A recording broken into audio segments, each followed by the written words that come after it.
Point programme में एक बार फिर से आपका स्वागत है। आज का विषय है कहां आया बेरिल तूफान। सबसे पहले देखते हैं ये चर्चा में क्यों है। हाल ही में भारतीय क्रिकेट टीम आईसीसी टी20 विश्व कप जीतने के बाद हरिकेन बेरिल के कारण बारबाडोस में फंस गई थी। चलिए अब जानते हैं हरिकेन बेरिल के बारे में। यह श्रेणी 4 का सबसे प्रारंभिक तूफान है जिसमें कम से कम 130 मील प्रति घंटे की गति से हवाएं चलती हैं, जो इस वर्ष अटलांटिक तूफान के मौसम की शुरुआत का प्रतीक है। यह वर्तमान में विंडवार्ड द्वीप समूह लेसर एंटीलीज के दक्षिणी भाग से होकर गुजर रहा है, जो वेस्ट इंडीज का हिस्सा है और जिसमें बारबाडोस, ग्रेनेडा और त्रिनिदाद और टोबैगो शामिल है। दक्षिण पूर्वी कैरिबियाई द्वीपों को पार करते हुए यह श्रेणी 5 की स्थिति तक मजबूत हो गया है।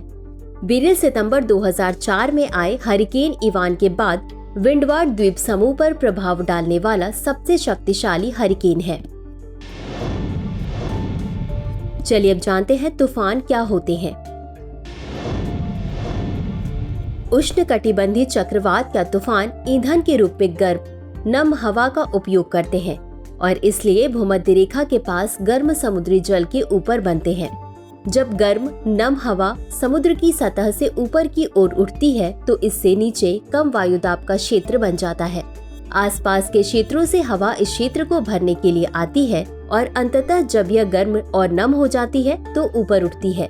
जब गर्म हवा ऊपर उठती है और ठंडी हो जाती है तो नमी बादलों का निर्माण करती है। बादलों और हवाओं की यह प्रणाली बढ़ती और घूमती रहती है, जिसे समुद्र की गर्मी और उसकी सतह से वाष्पित होने वाले पानी से बल मिलता है। जैसे जैसे तूफानी प्रणालियां तेजी से घूमती हैं, केंद्र में एक आंख बनती है। पृथ्वी के घूर्णन के कारण भूमध्य रेखा के उत्तर की ओर बनने वाले तूफान वामावर्त घूमते हैं, जबकि दक्षिण की ओर बनने वाले तूफान दक्षिणावर्त घूमते हैं। ग्लोबल वार्मिंग ने उत्तरी अटलांटिक में तापमान को सर्वकालिक उच्चतम स्तर तक पहुंचा दिया है, जिससे अधिक सतही जल वाष्पित हो रहा है, जो बदले में अधिक तीव्र वायु गति वाले तूफानों के लिए अतिरिक्त ईंधन प्रदान करता है। चलिए अब देखते हैं तूफान का वर्गीकरण।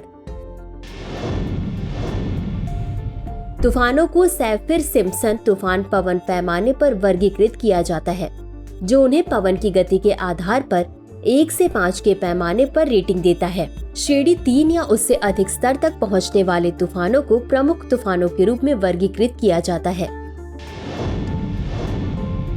विश्व के विभिन्न क्षेत्रों में तूफानों के नाम।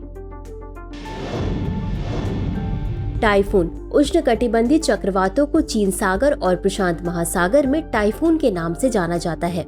हरिकेन कैरिबियन सागर और अटलांटिक महासागर के द्वीपों में, विली विलीज उत्तर पश्चिमी ऑस्ट्रेलिया उष्णकटिबंधीय चक्रवात हिंद महासागर क्षेत्र में।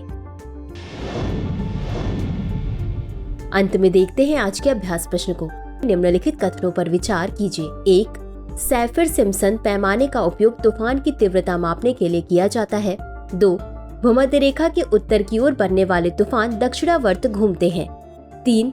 हरिकेन कैरिबियन सागर और अटलांटिक महासागर के द्वीपों में आते हैं। उपर्युक्त में से कितने कथन सही है या सही है? ए केवल 1, बी केवल 2, सी सभी 3, डी इनमें से कोई नहीं। इस प्रश्न का उत्तर कमेंट बॉक्स में जरूर दें। आज के लिए बस इतना ही। धन्यवाद।